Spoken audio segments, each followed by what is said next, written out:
Welcome, I'm Darren, and I'll be your guide today as I rank the 1994 hockey parallel card designs. And this is a pretty good list. 1994 was the first year where we had widespread parallels, where it wasn't just a couple of interesting parallels. I mean, there are 9 parallels on this list, and I'm only looking at main set parallels, I'm not entirely looking at that. There is going to be one of, I believe, 2 insert parallels that I'll be looking at, but not as an individual entry. I'm going to be looking at it as a counterpoint to the actual entry here in the list. So it's 9 different parallels, but that's across 8 different sets, because we did start to get some multi-tier parallels, although interestingly not Upper Deck here with the hockey cards. But with every single list, you got to start somewhere, and I like to start at the bottom. And there's no better place to start at the bottom than with Score Select. Score Select is a parallel that works in the most basic possible way, which is it is a card that looks best compared to the regular base card. Now, for the regular card in the set, it is a nearly full bleed image, and it has some gold foil on the card, some textured gold foil. And then the parallel, they chromed the entire image on the card with a gold foil, and then they replaced the gold foil with a silver etched foil. And that's the way they did the parallel. And so when you look at the 2 cards next to each other, the parallel looks really cool because it's a counterpoint to the regular card. The problem is that while that comparison is really good, what if it stands alone or stands as a group? This is a card that does a terrible job of looking at all interesting on its own. It's got kind of a jaundiced quality to it. The tone really ruins the potential of the image. The silver foil does not look good in an isolated manner, mainly because of the amount of room that it takes, but also because it's not really a silver chrome. It's a little bit close, not quite a pewter, but it has more of a gray quality to it, so it's not the type of foil that is really going to stand out distinct. But even worse, when you look at the Junior Championship cards, these cards just look terrible when they have the gold parallel. So this is a card set where the gold parallel of these cards only works well as a counterpoint to the base card. You got to keep them combined together. So it flat out doesn't work as an individual card. Thankfully, Score also had a Score set in 1994, and this card, their gold line card, does work well as an isolated card. Now, in this case, this is almost kind of cheating because the regular card in the set is terrible, and so it's radically improved when you look at the gold line parallel. It's almost as if they designed the main card to work as the parallel. Now, the parallel works pretty much the same way. It doesn't have any silver foil on it. It's just the gold foil that chromes the surface of the card. But like I said, the details now actually look good with this treatment on it. But the cards don't really look like an interesting standalone set, certainly not as a parallel. It looks more like an insert set, which is perfectly fine. I'm not saying there's anything wrong with these cards. It is a dramatic improvement over the base card. It's just that the base card isn't all that great. So again, this is a card that works well in something of a bubble, and it doesn't really work well on its own. It works better than Score Select, but still it's not quite at the same level. So Score was definitely not doing well. In fact, as I move another step toward the best, I'm ending up at Pinnacle. So here we get the trifecta of Score, Pinnacle just not doing well. And in the case of Pinnacle, so I'm not a fan of the Pinnacle cards. I think they have good images, but the design isn't very good on the cards. Thankfully for the artist proof cards, they do use holofoil on the card, which really does help make that look cool.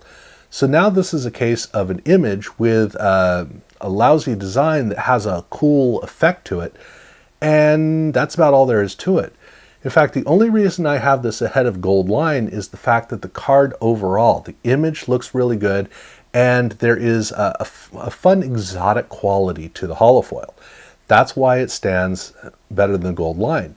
The Gold Line card looks better in an overall sense, but I don't enjoy looking at it as much as the artist proof cards, and I'm certainly not as excited when I see it. But moving on to the fourth from the worst card design, I'm moving into right into the borderlands with the middle of this whole list.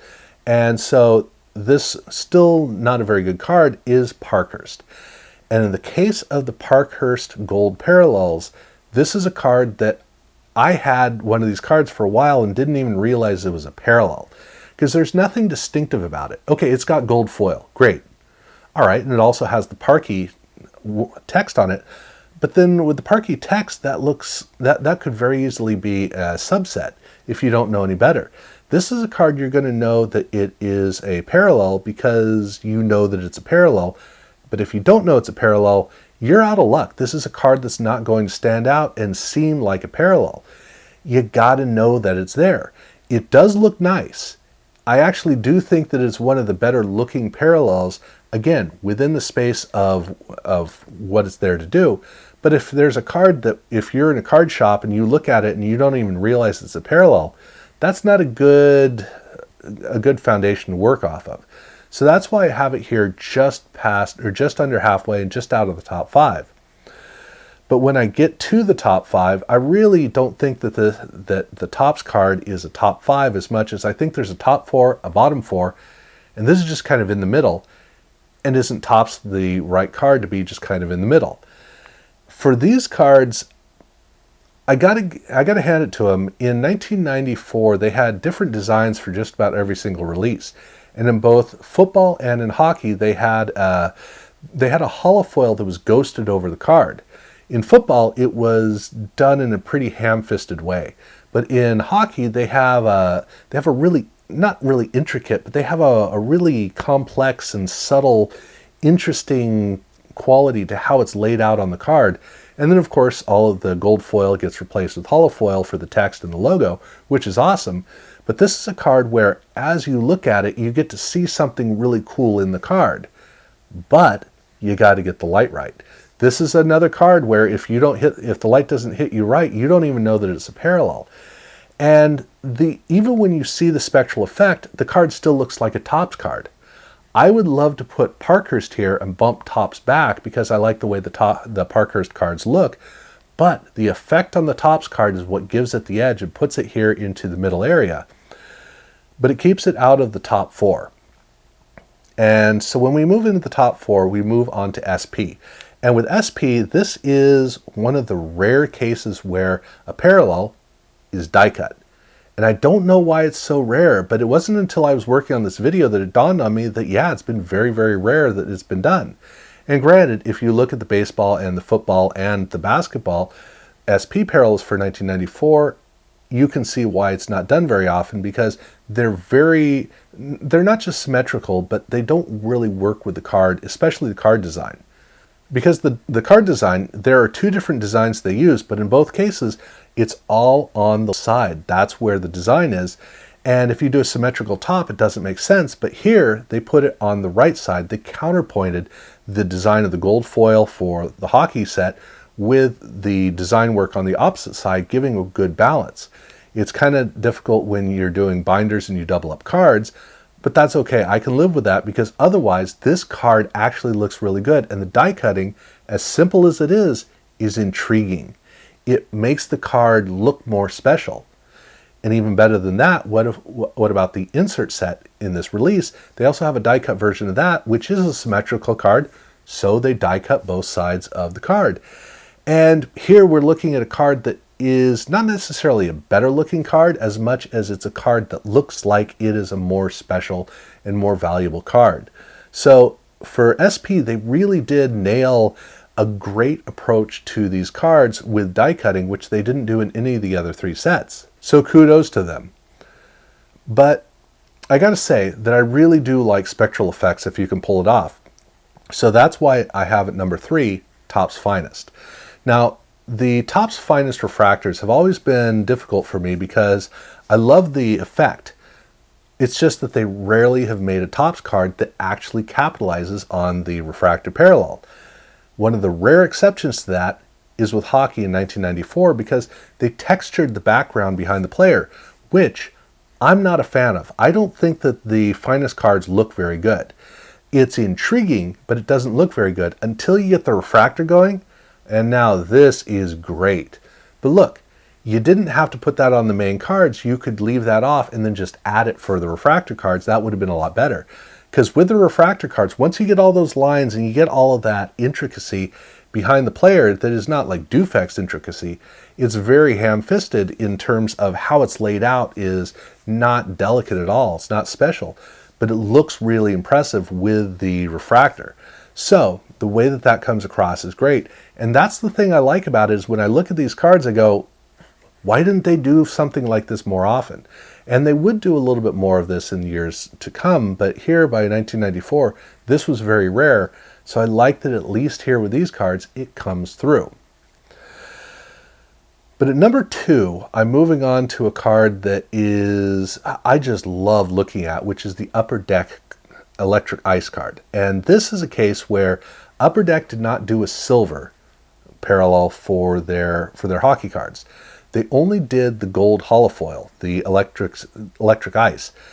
And, that's perfectly nice. But over in football and in baseball, they did do multiple tiers. So that meant you had the silver and you had the gold holofoil, or the gold parallel.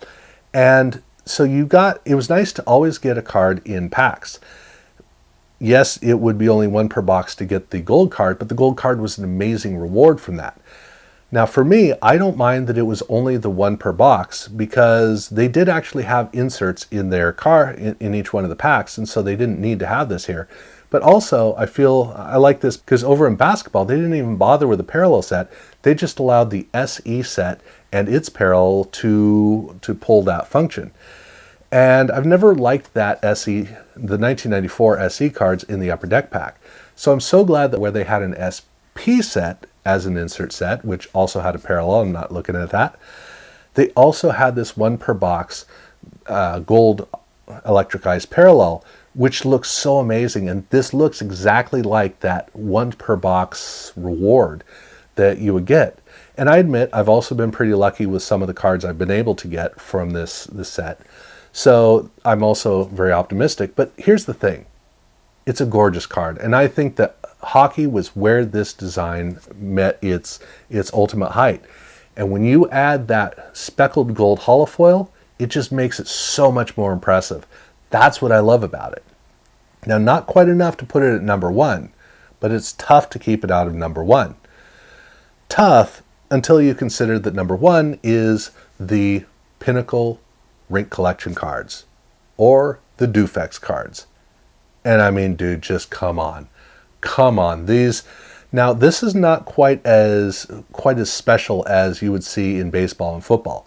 And really, between the three, I don't know which one is going to be the best. I'll have to figure that out later on. What I like about this card is that it has a different quality to it, where it has that fan of Dufek's that is around the player, which it gives such a unique quality to the card and it brings it to life. And it might be because the backgrounds of the images are so busy that they decided to avoid the Dufek's for it and do this. I really don't know, but it looks really cool. It's difficult for anything to beat Dufek's, and even the Upper Deck Electric Ice can't quite match up to it. So this is what I've got at number 1. But that is the ranking that I have for all of the 1994 hockey parallel cards. So let me know in the comments below if you feel that there's any changes to this list that should have been made. Also, subscribe if you haven't done so. And yeah, thank you very much for watching.